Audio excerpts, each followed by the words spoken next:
अस्सलाम वालेकुम बच्चों, कैसे हैं आप सब लोग। आज मैं आपके लिए एक बहुत अच्छी कहानी लेकर आई हूँ। कहानी का नाम है नून का नुक्ता।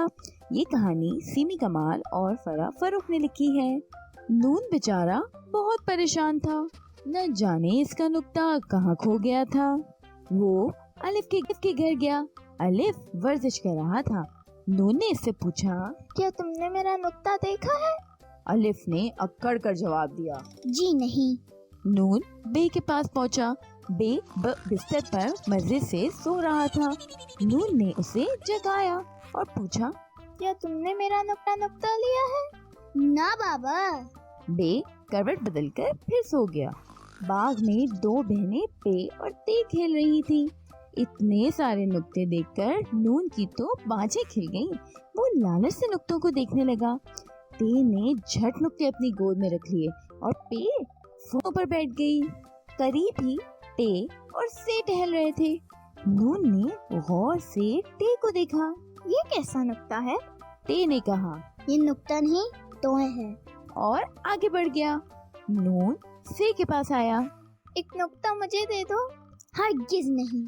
से ने जवाब दिया, तुम चाहते हो कि मैं ते बन जाऊं? अब क्या करूं?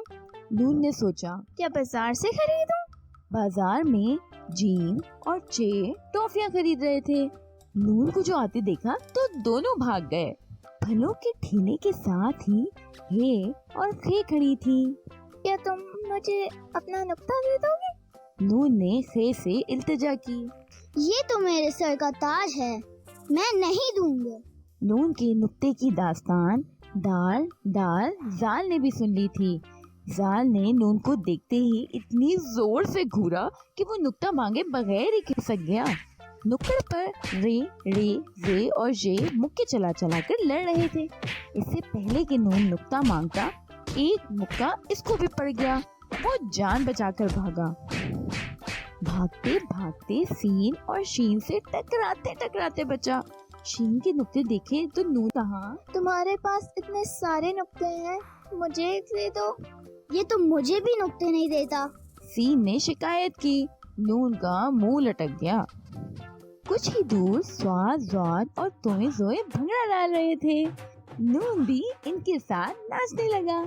इसने उच्चक कर ज़्वाद का नुक्ता लेने की कोशिश की, मगर ज़्वाद ने इसको जोर से धक्का देकर गिरा दिया। ऐन वहन ने आकर नून को उठाया और समझाया, देखो किसी और के नुक्ते ऐसे नहीं लेते, तुम अपना नुक्ता ढूंढो ना। नून रोने लग गया। मैं थक गया हूँ। फी ने उसे बहलाया। काफ खाना लेकर आया। काफ और गाफ ने कहा, भाई मत रो, तुम हमारे डंडियाँ ले लो। लेकिन नून को तो नुक्ता चाहिए था। वो मायूस होकर शहर से बाहर चला गया। खेतों में लाम, मीम और वाव काम कहे थे, किसी के पास नुक्ता नहीं था। नून उदास होकर वहीं पगडंडी पर बैठ गया। हाँ ही हंसने की आवाज आई। नून ने इधर उधर देखा। हे और दो चश्मी हे शाख पर बैठे बेनुक्ते के नून पर हंस रहे थे। सामने से हमजा, छोटी और बड़ी इसी तरफ आ रहे थे। दूर दूर तक किसी नुक्ते का नामो निशान नहीं था। नून परेशान होकर बोला, मैं तो नून गन्ना बन गया हूँ। बड़ी ने तमाम हुरूफ को बुलवाया और उनसे आहिस्ता आहिस्ता कुछ कहा। सब हुरूफ इधर उधर भागे। रे और जे पढ़ने लगे। से और ज़ाद वहीं बैठे रहे। बाकी हुरूफ एक एक करके थोड़ी देर में लौट आए। कोई कुछ लाया, कोई कुछ। जाल, जोए और हमजा को कुछ ना मिला। दो चश्मी है धड़क के बीच बैठकर आ गया। हे हलवाई को उठा लाया। नून खुश हो गया, कहने लगा, तो हो गया, मैं ते से तारा ले लेता हूँ। इतने में आवाज आई, मैं खोया थोड़ी था, मैं तो तुम्हारे साथ छुपन छुपाई खेल रहा था। नून का नुक्ता फुदक कर सामने आ गया और उचक कर नून के पेट में बैठ गया और अलिफ से बड़ी ए तक सब हुरूफ तहज्जी में खड़े हो गए। आइए हम सब लोग मिलके